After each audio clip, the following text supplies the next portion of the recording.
This is Nick Snar interviewing my mom, Jane Posey, at our house about the gas crisis of the 1970s. Thank you for being here. So, when did you first learn about the gas crisis?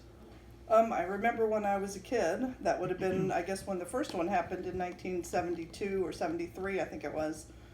I remember that, and the shortages and the lines for gas and odd and even license plates and the stress that my parents had about it. How did this affect your everyday life? For me, it just added a lot of stress to our home life, and my parents were more grumpy. And I think it was later, although I can't really remember the time when people started talking about, doing things like turning out your lights, and we never used to think anything about that sort of thing. And then, we were told, well, when you leave a room, turn out the light. We never thought about that before, but then we were trying to save energy in any way we could, so we would turn out the lights and not keep the refrigerator door open. And the air conditioning wasn't as cool and the heat wasn't as hot. I remember people just talked about energy, and I remember grown-ups talking about it. I was pretty young, but I remember that it was a pretty stressful time. I mean, people were worried that there wasn't going to be enough gas to get somewhere. I remember, my parents not having enough gas and that we weren't going to be able to go to my grandparents' house one Sunday, which we always did on Sunday. So I remember that happening one time, and that was very, very sad. That was my memory of that. Who else do you know that was greatly affected by this?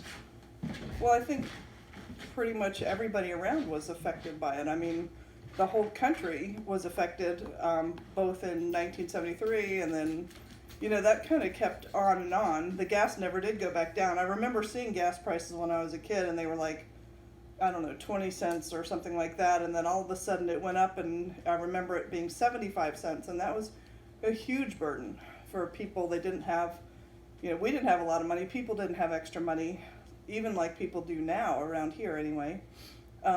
So it was expensive, and everybody took their car everywhere they went. There were buses, but there wasn't a lot of other ways for people to get around. So it affected, everybody. And that kind of answers my question of how did the price change from it originally was. Do you remember what the exact change or? Nope, I remember seeing signs when I was a kid like 22 cents, and then I remember it went up into the 70s, like 75 cents.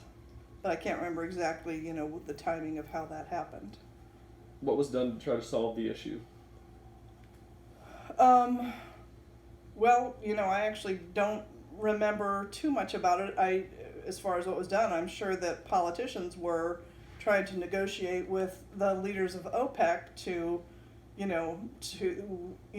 let gas come back into the country again at a higher level. What happened, was that the OPEC cut the gas supply to the United States, and if you know about supply and demand, of course the people in the United States use lots of gas. They had big cars back then. I do remember having a giant car, gas guzzling car when in the 70s, and then and cars were made much smaller. If you look back now, like Dad likes to look at old cars, the cars from the 1970s were huge and heavy and made of metal, and they always did get bad gas mileage. And then in the 80s you had these horrible little cars that wouldn't go fast, and they were very lightweight, kind of dangerous actually, if you got into an accident in some cases.